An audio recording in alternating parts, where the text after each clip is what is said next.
action. It always gives you a countdown. All right, light basics. What I've done for you is I've provided the notes, okay? We're gonna go through the notes. I've also added this sheet here in the OneNote. Now, what I've got there is when it gets to certain parts of this chapter where you talk about laser light, you have to know a little bit about laser light. You have to know a little bit about how diodes, LEDs work.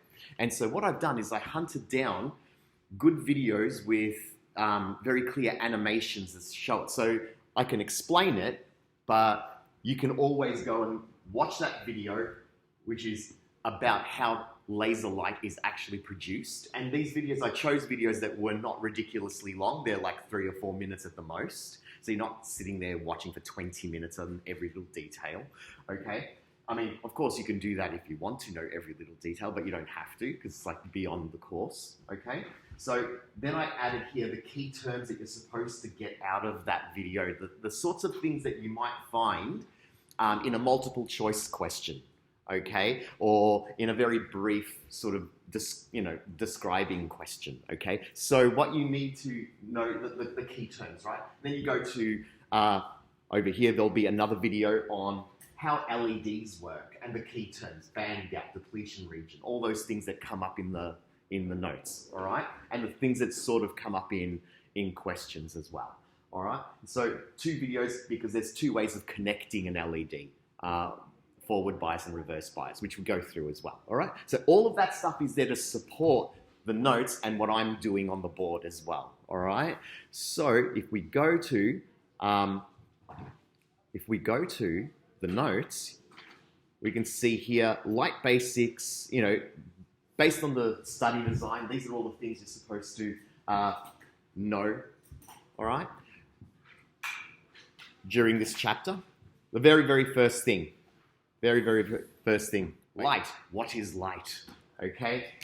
Light is the only thing we can see, but what is light? Maxwell is very, very important to our understanding of light, okay? So you learn basically Maxwell's equations is like the first thing that you learn when you go to uni to do physics, right? They're really, really important. So we've got Maxwell developed an answer to the question of what is the nature of light when he discovered that light was an electromagnetic radiation within that frequency band, okay? So within that frequency, that's kind of visible light, all right?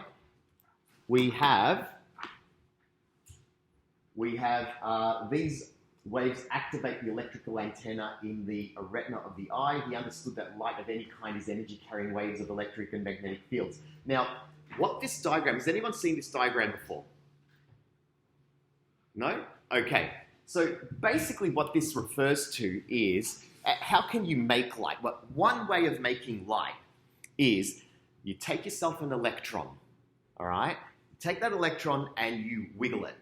You accelerate it, okay? So the electron needs to be accelerated in some way, all right? Now, because the electron, with its negative charge, has an electric field emanating from it, right? When you wiggle the electron or accelerate it, in any way, it puts basically a kink in its field, all right? And that kink travels at the speed of light, all right? And it's basically how antennas work. When an antenna picks up a signal and transfers it to your TV or to your phone or whatever it does, along that antenna, you're getting lots of accelerated electrons moving up and down the wire, and basically that is where the information's carried, right? So what Maxwell and a bunch of scientists realized, though, is that when you wiggle the electric field and send basically a wave through it, that electric field, as it changes, also induces a magnetic field. And that's why we call it electromagnetic radiation, because you can't have the electric wave without the magnetic wave associated with it, all right? And back when they were looking for the ether, like how does light travel through a vacuum? How does the light from the sun get to the earth when it's got nothing to travel on? They're looking for that, for that medium, without realizing that electricity and magnetism were really, really related, very closely related, and you can't have one without the other, all right? And so what this diagram is showing you is the direction of the electric field, all right, would be this wave. So this corresponds to basically the wiggle of an electric charge, okay? And it sends a nice wave through the electric field. But as that wave moves, it induces a perpendicular magnetic field at 90 degrees to it, all right? So as one increases, the other one increases. As it decreases, the other one decreases. And they just basically self-propagate as they move through space. So the direction of the wave will be out this way, but if the electric field is doing this, then the magnetic field is doing that, and they're basically creating each other as they go along, kind of explaining why it doesn't need anything to travel on because it's basically doing it itself, all right? So if the magnetic field is oscillating, the electric field that it generates will be oscillating too. This oscillating electric field induces an oscillating magnetic field. The vibrating electric and magnetic fields regenerate each other to make up the electromagnetic wave, which is basically the basis of all light. Whether you're looking at radio waves all the way to gamma rays or X-rays, it's all the same kind of thing. It's just different frequencies and different amplitudes. Okay, so now there was an important aspect. Speed of light in a vacuum. Yeah, okay, the speed of light in a vacuum.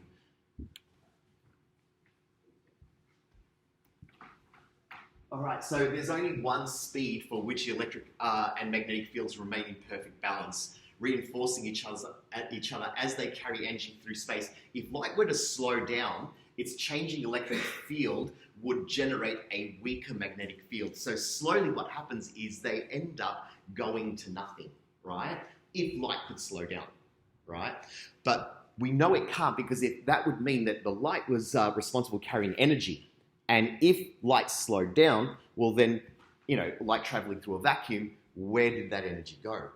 All right, so it would violate the rule, the basic rule of conservation of energy. Hence, the light wave travels forever until it's interrupted by something. All right, and the same thing if light speeds up, you end up inducing more, in other words, getting energy from nowhere. All right, so again, all of the rules of the universe tell you that light has to be exactly the way it is. Otherwise, nothing would work the way we know that it does. All right, okay. The electromagnetic spectrum, all right, like I said, sometimes it's a big surprise to people that, yes, every kind of light, from microwaves to X-rays, radio waves, visible light, ultraviolet, they're all part of the same spectrum. They are all the same kind of thing with just varying wavelengths and frequencies, okay? And right here in the middle, the rainbow. The rainbow is kind of important. On a help sheet, it's good to have the rainbow in order so you know, the order of the colors. And what those colors kind of mean, that red light has a longer wavelength, blue light has a shorter wavelength, and that's kind of the order that it goes in, because it comes up in questions. It comes up in you having to answer whether multiple choice or any other kind of question. The order of the order of the rainbow is important. Okay, so it's good to know and good to have. All right. Yeah. James Maxwell, electromagnetism. Maxwell suggested the vibrating electric charges that produce light were the electric charges in the atom. Maxwell's theory also did not require, as a necessity, the idea that light had to have a medium. All right? So, therefore, that was basically the model for light that we had. All right? Now, creation of electromagnetic waves. Here's a nice little table, and I included it in my version, I think. In my version of the help sheet, which is in the previous chapters tab, okay? So there's this table, so it gives you an idea, gamma rays, changes of energy levels in the nucleus. Do we know what a change in an energy level in a nucleus is? Okay, or not just the nucleus, but also change of energy levels of electrons. All right, so you would have learnt this in year 11. You would have learnt about in nuclear physics, where sometimes you will get after nuclear some sort of emission, like beta emission or an alpha emission. You get a beta emission basically means that the electron originates from the nucleus. All right. So in other words, that represents a little bit of mass, which represents a bit of energy, comes out of the nucleus, even though technically there are no electrons in the nucleus. But remember, the model for the nucleus for the protons and the neutrons is sort of the model of up and down quarks, which is beyond the course, but it does kind of, if you look into it for 5 seconds, you go, oh, that's where the electrons are coming from, okay? Because there are no actual electrons in the nucleus. However, you still get electrons or positrons out of the nucleus during nuclear decay, right? Yeah? You said electrons can change charge? No, they can't change charge, but if you can get an electron out of a nucleus, for example, it'll be called a beta particle, but you can have positrons and electrons. So depending on what happens in the nucleus, you can either get a particle which is exactly the same as an electron, except it's positively charged, right? Now, when they come out of there, what happens is the nucleus will rearrange, because remember, the nucleus is trying to be as close to itself as possible. And so when the nucleus loses some particles from it, it may not be in that perfectly lowest energy level. So then it rearranges, and then all of a sudden it's gone from a high energy to a low energy. It's like, oh, and that's a gamma ray will come out.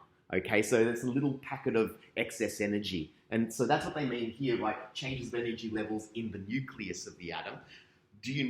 Have you studied change of energy levels of electrons themselves? How electrons can jump up energy levels and then drop back down again, because they can absorb energy and then give it off again as well. The whole point of this electrons is like the I know, but then you can give an electron energy.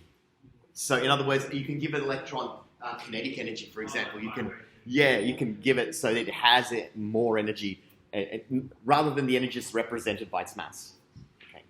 Anyway, okay, so when you go through this table, you see all of the different visible light is the one that's important here. Rearrangement of outer orbital electrons in atoms and molecules, basically those electrons moving up and down energy levels, which is part of the course, but it's explored properly later on, okay? But for now, you just are aware of it, okay?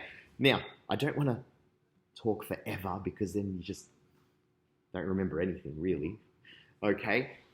White light. One sec, because there's a few people away. Okay, white light is made up of all of the colors, as you would know. It's the Pink Floyd t-shirt right there. The light can be split into its constituent colors by shining it through a prism, as shown in diagrams below. These same colors are observed when you look at a rainbow, color by filtering. Red filters, blue filters, whatever. So an interesting one is like, what's the one wavelength of light, or what's the one color of light that plants really can't use? It's like green, because they're green, so they reflect it. And it's like they basically get all of the other colors to make their energy. But so if you basically hit plants with light that didn't have green in it, you shouldn't really notice any difference. All right, color by reflection. All right, so when the object is coated in a material or is made of a material that only reflects one color and absorbs the others, and that's where we get color in like whatever we're wearing and stuff like that, all right? So there's color by reflection. These are all just notes that you can read through anytime. Now, first sort of bit of mathsy thing. We've got, if we have this idea that light slows down through a medium, okay? In reality, as soon as you dig down in any detail, you find that light actually doesn't really slow down. It's just doing different things. And you have to understand a whole bunch of maths that's beyond this to actually understand why light changes direction through a medium. Once upon a time, we had a gel ball here that you could put into water and have it soak up all the water, and then it had the same refractive index as water did. So when you take this sphere and drop it into a pool, it disappears. You just can't see it because the light goes through and doesn't bend because it's just going straight through, as though this little jelly ball is the same refractive index as the water. So there's no bend through it, means it's very hard to see it, okay? So light bends as it moves through from one medium to another. And the way you look at that is, this is, if this here, you can see, there's glass, there's a barrier. And now what we have here, and this is a classic problem that we have when you're given questions, okay? The numbers that are important and the measurements that are important here are, there's the normal. Now we know what the normal is. The normal is the line at 90 degrees to the plane, okay? So there's the normal, that's nothing new. All your measurements are taken from the normal. So of course, when you get a SAC question or an exam question, what are they going to do? They're going to stick at least one measurement not on the normal, but because you're nervous and you're trying to do a good job and you're trying to remember everything you're supposed to know, you're going to forget that and just plug in the wrong value. You're going to plug in this value that they gave you in the question rather than taking it away from 90 degrees because you noticed it was meant to be measured from the normal. That's the measurement you need to use. So you take that measurement, which will be easy to calculate. You'll just miss it because, you know, half the class always does. All right. So measurements are all taken from the normal. All right. Please, it's like converting units. It's like one of those things, one of those little landmines they leave in the questions for you every time. Okay. An incident beam of light intersects a medium like glass or water. Because that's denser, we say that air and a vacuum pretty much have the same refractive index because the air around us is actually that thin that you'd have to go to more decimal places to have a refractive index that's different to a vacuum. All right, so air has a refractive index of 1 and then everything is based off that, okay? So glass has a refractive index of 1.5, so it's higher. In other words, it's a denser material. You expect light to slow down as it goes through that medium, right? In reality, what happens is the light basically has a whole bunch of electro interactions that make it appear to have slowed down. But of course, light itself can't actually ever slow down, right? But it just takes a kind of a longer path through the medium, yeah? So in a vacuum, like it would know there would be no refractive. Yeah, as in no, it would just be 1. It would still be 1. Yeah, it would just be 1 through a vacuum or air, you know, to 2 decimal places. Can it get below that in any way? No, 1's the lowest. Yeah, and then if you move to anything above 1, okay, you end up with, light actually bending. This is all based around something called Snell's law, which is part of this, okay? So what you need to know though, as a light beam comes in, is incident on a surface. If it's going into a surface that is more dense, so a higher refractive index, the beam will bend towards the normal, okay, always. And if it leaves, now it takes this path through here, it got closer to the normal, you can see that the incident is bigger than the refracted, okay? But then when it hits the other boundary on the other side, it bends back to where it was before because it's the same idea. If you now go from a dense medium to a less dense medium, a lower refractive index, remember the refractive index is just air on the other side, is still 1, okay? So it will go back. So yes, this beam here, when it leaves, should be parallel to the original beam, okay? They should be parallel as they leave, all right? So they just bend the same amount. And of course, to have tricky questions, they'll have air, water, glass, you know, oil, air again. And you look at the numbers to see how they move, all right?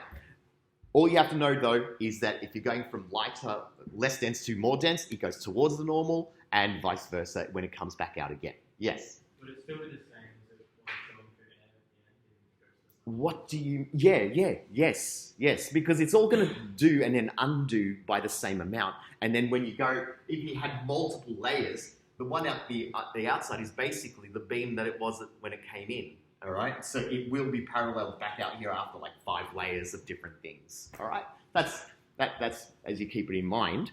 Now, we go here, why light refracts. Okay, let's see, because again, why light refracts is more complicated than the level of this. All right, so changing this change of direction is due to refraction. That's a key word, all right, refraction. And it'll be in the help sheet that I produced as well. Refraction, because there are a few terms in here that can get swapped around in your head and you use the wrong word for the wrong term. So you've got to be very careful for that, all right? Refraction is the key word, okay? This is refraction, light bending through a medium, all right?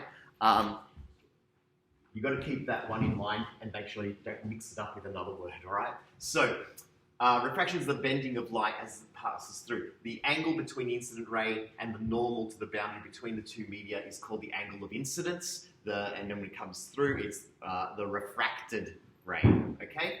All right, why light refracts? Let's see what they've got here. Light travels at different speeds in different mediums. Essentially, that's what it looks like, all right? In a vacuum, it travels at 3 by 10 to the 8 meters per second. In other transparent materials such as glass, water, the speed of light is basically reduced. This reduction in speed causes the wavefronts in the material to lag behind the wavefront outside the material. This causes the direction of the wavefront to change. Now, the model that I was explaining, or I learned to describe this is, imagine that these are ranks of soldiers, okay, all marching, right, next to each other, and they're all just on the parade ground, which is nice and concrete and flat, okay.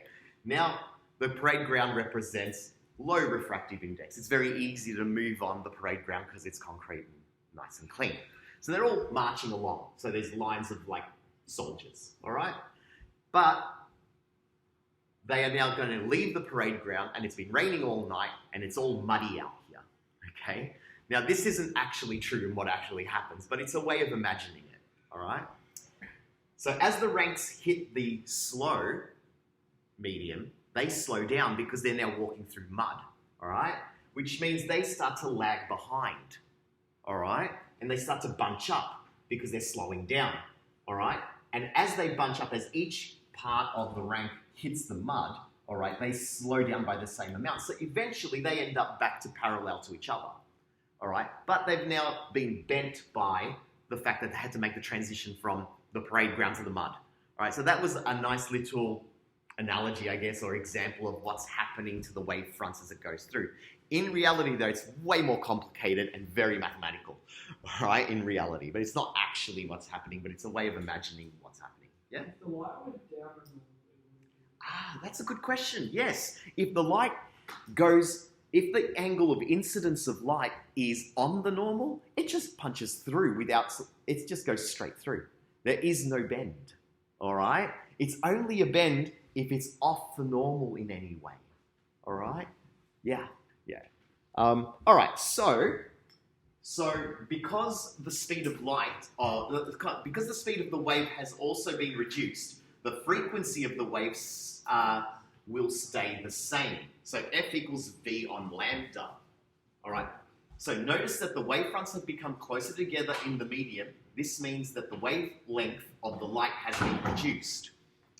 Because the speed of the wave has also been reduced, okay, so the wavelength, they both reduce, it results in the frequency staying the same. Now that makes sense because when you're sitting in the pool and you stick your legs in the water and you see your legs do that funky thing, they look like they're broken, right? They didn't change color, did they? They're still the same color that they were, right? So that's kind of giving you the hint that, okay, the light has done something funky here because my legs look like they're bent, right, in the water. But they're still the same color. Frequency is your color, all right? So if you change frequency, you change color, all right? Yes. is it just changing direction because the light's still the same? Yeah, it's changing. That's what I'm getting at. It's just a change in direction, but because the speed of the medium has changed with the wavelength, what they're basically saying here is the frequency stays the same, which would explain why colors don't go funky or weird as you look in through like a pool of water. You know, an orange fish is still an orange fish. It doesn't change color in the water and then out of the water. You know what I mean? So that's what they're getting at with this. All right? Okay. Refractive index, humans. Refractive index.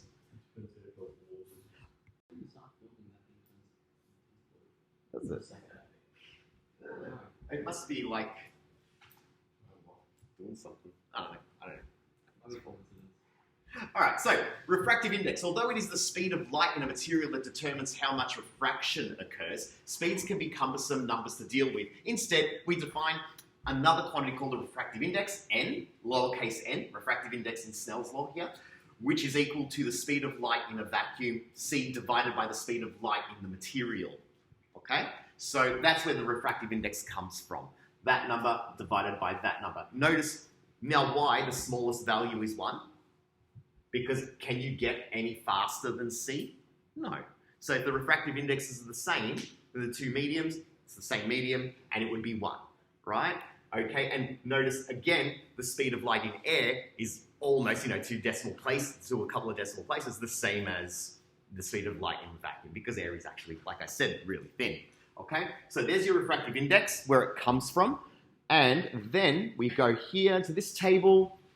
The table below shows the speed of light in different mediums and the refractive index in these materials using a wavelength of 589 nanometers. Please don't forget, every time we do SACs or exams and things like that, there are always was like, oh, what's a nanometer? If you don't know something just off the top of your head, that's why you have your help sheet. And there's also a description of what those things are on the exam as well. So never think that, oh, I didn't put it on my help sheet for some unexplained reason. At least you can find it on the actual exam's help sheet. So nanometers times 10 to the negative what? 9. Yeah, 9. Yeah, 9. And micro? Negative 6. Good. Milli? Negative 3. That's why we created this number system, because it's in lots of 3 zeros and it's just super easy to deal with. Okay? All right. All right. Okay, so Snell's law. Here's some maths, okay, for all us maths people. Oh, actually, here we go. Any refractive index that you need to do a question is always given in the question. You never have to write your own table of refractive indices, all right? It's given, okay? You never have to worry about it. They just chuck it in there. So you get like look at diamond, for example, a refractive index of diamond, which is, why do they cut that stereotypical shape of a diamond? Why is it cut that way? It makes it look shiny, but today you find out why it makes it look more shiny. Why? When you're looking at light, you've got a couple of different measures. You know its speed, and you also know its frequency. And we said, okay, its frequency is its color. That's what that is. But its amplitude, that's a measure as well, okay? The amplitude is its brightness.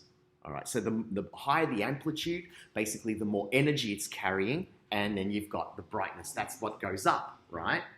But that is in your wave model of light. There's also the other model of light, which is the particle model, which we get into. And in that model, the frequency of light also represents energy, okay? But we'll get into that. It's basically the energy of a light wave contained in its amplitude is the thing that we use the least in this course, and it's the energy associated with its frequency that we use the most, all right? So that's kind of where we are at with this. Yes? Oh, no. It's all right. So if light's got energy, Yeah. has electrons in it? No. It's basically a disturbance in a field. It's the field. Yes, I wanted to say that too. Yeah, it's a field an oscillating field basically that is set up by a charge that's been moved. Okay, because remember when I drew the electron with the field lines coming out of it, and then you wiggle it, and then there's a kink in that line that goes out, and that's the light. Oh, okay. All right. So it originates from... Yeah, it originates from an accelerated charge, but it's not an accelerated charge itself. And then does it become particles like photons? No, no. It depends. That depends on what you're doing with the light. So if you're trying to polarize the light, if you're trying to look at its color and things like that, you go, oh yeah, light's a wave. That's great. But then if you're like, I've just used this light to energize an electron and make it jump up from one energy level to another energy level inside an atom. They're like, oh, well, now it's a particle. Now light's a particle. Now it's like a packet, right? So depending on what you're doing with it, you treat it differently. And that's a beautiful example of science. Science often isn't telling you what something actually is. It's often giving you a model that you can use to do stuff with, even though that model might be completely wrong to what it actually is. Yeah, depending on what you're looking at. Yeah. So yeah, it's the wave-particle duality of light, which you would have heard of 100 times, you know. Yeah? Isn't it just that the particle itself is traveling at the speed of light, but it's also going up and down slightly? No. Remember, the particle itself can never travel at the speed of light because if it's a particle, it has mass. And it has mass, it can't reach the speed of light. So it's just the particle itself. Like, for example, in an antenna, if you're trying to talk to someone and with your CB radio, an electric charge is running through that antenna and electrons are wiggling up and down along that antenna, and they're sending off light, basically, but in form of radio waves, out in the right frequency that imprints information, the information of your voice. And then it's picked up on someone else's antenna. As it hits the antenna, it moves the electrons in that antenna up and down in the same frequencies that you sent them out, and hence your voice appears at the other end. All right? So it's really accelerating charges localized in their whatever object you're using, and the light itself is traveling, okay? And at the speed of light. So, which is really good because it's convenient. All right. So now let's get to Snell's law. This is the actual thing that you get to use, all right? So Snell's law is this guy right here, all right? The sign of, this is sine, cos, and tan, but this is the sign of the incident, the angle of incidence divided by the sine of the angle of reflection, or refraction, is equal to medium 2 divided by medium 1, okay, the refractive indices, or the velocity of 1 as the velocity of 2. So the only thing you have to do here is be very, very careful of, is it medium 2 or medium 1? Notice here it's medium 2 over medium 1, whereas speed 1 over speed 2. Which one's 1 and which one's 2? The light, where the light's coming from is 1, where it's going to is 2. So in this model, this is 1. This will be N1 because the light's coming from here. It's going into this medium. Now that makes this N2. So in other words, that will be velocity 1, that'll be velocity 2. All right? Refractive index 1, refractive index 2. Angle of incidence, angle of refraction. That's how you line it up. And yes, you're about to ask, what if the light's already in there, right? Now, and this actually happens when you're doing questions. When the light's already in there, let's say we forgot about the fact that it's entered the medium.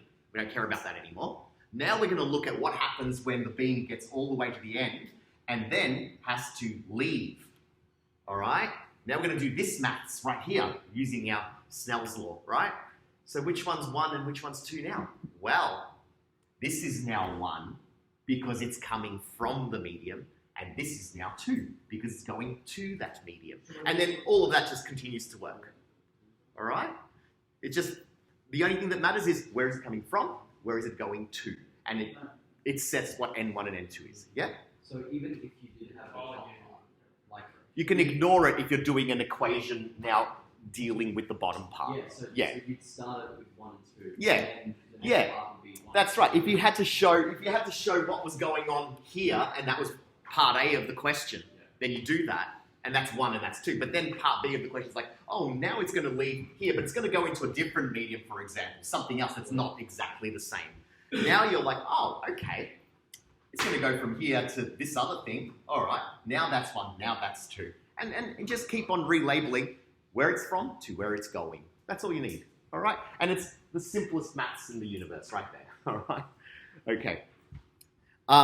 Obviously, I don't need to explain that you'll be given enough information to set up an equation with one unknown and then you'd solve for it. That's all that is. All right? Like you've done 1 billion times. All right. Total internal reflection. that is a really cool little quirk, okay? Total internal reflection. When light travels from a medium of higher refractive index into a medium of a lower refractive index, something funky can happen, right? Yes, if I've got, look, there's my glass block, all right? There's my glass block. And I've got a beam of light, look at where it's coming from here to here. Oh, I missed. From here to here, okay? Now I'm going from the glass or the water, or whatever this is, into air, for example. This is N1 and this is N2 because I'm coming from here going to here, right? Now, what's interesting is that if you're going from a higher refractive index to a lower refractive index, yes, you should bend away from the normal as we explained, right? But if you open this line up and increase the angle of incidence from inside, okay, you keep increasing it, there'll be a point where you hit the critical angle, okay? So that just becomes IC, okay? Like this will be sine in angle of incidence critical. And at the critical angle, what happens is you get the beam sort of shooting across the barrier. Notice that yellow line is shown skimming in between the two layers. And then if you keep going, what happens is you get total internal reflection. All right? Total internal reflection. Can anyone, let's see how smart you are. Can anyone see with our massive internet communications systems, how we get the internet and how we do computers nowadays? Where are we using total internal reflection right now and all of the time? Like, where is it being used? CD. No, not what I'm getting at. Not CDs. How do we get, yes? Okay, yes, satellites are definitely connected to it, but they're connected to it with radio waves, but how do we actually get the internet from one country to another? Do we know? Undersea cables. Okay, but what are they? What are the undersea cables? What are they made of? Oh, I know this. It's like a copper. Oh no, they were copper. They were, but they were superseded because they just couldn't. Sorry? Fiber optic. Fiber optic. No, the undersea cables though, the ones that go between countries. Okay, they are fiber optic. So they're basically a glass rod. Okay, that's all. Fiber optic is just glass. Okay? Really? Yeah. So where we use total internal reflection is in fiber optics. So in fiber optics, you basically have a glass core, right? You have a glass core wrapped in another material that has a higher density. So when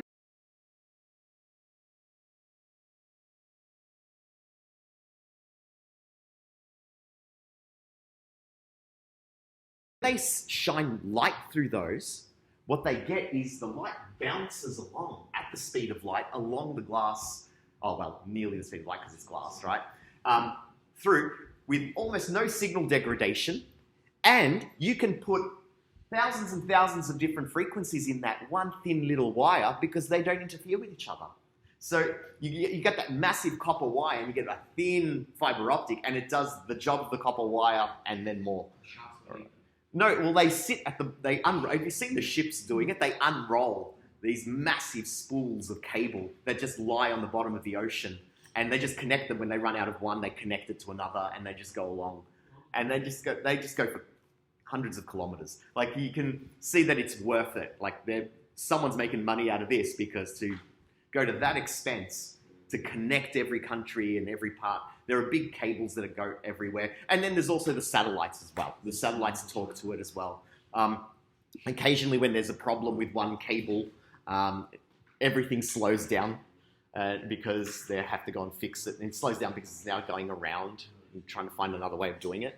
All right, so total internal reflection is where we use what we use to send all of our information, okay?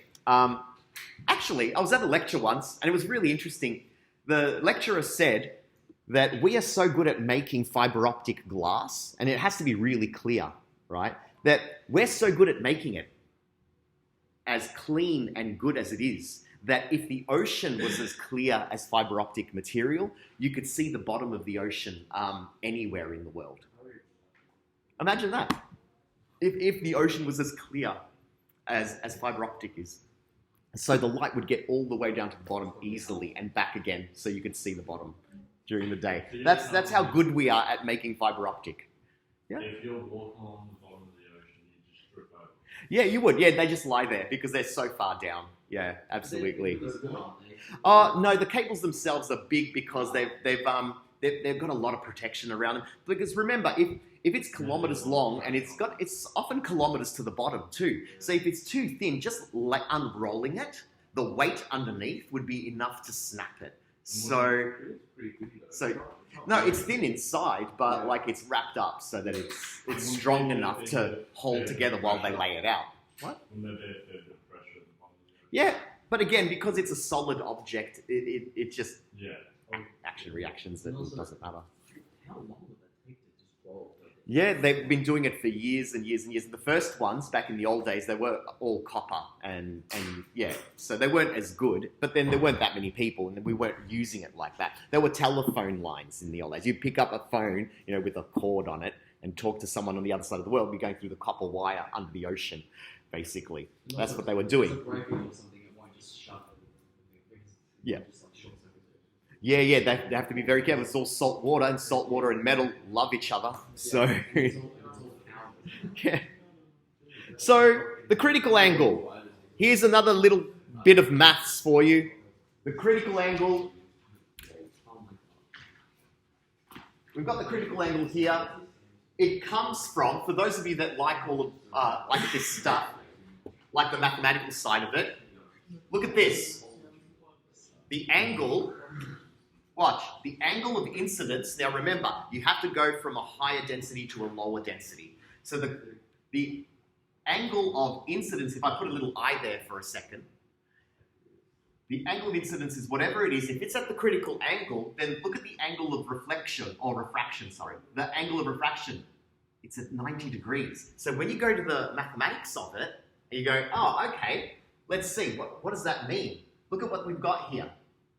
There's N1, which is 1.33, the more dense material, okay, times the sine of the critical angle, so at the critical angle, so that's C, all right, will equal 1, because in this case it's air, okay, so it's 1, air or a vacuum, multiplied by, and you already know the angle, it's at the critical angle, it's got to be 90 degrees at the critical angle, so you put 90 degrees, and who doesn't know what the sine of 90 is? Come on.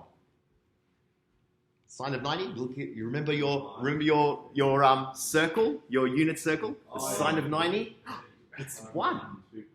Okay, it's 1. The sine of 90 is 1, so it's 1 times 1. And you've got 1.33 sine critical angle is equal to 1 sine 90. Now, be very, very careful though, because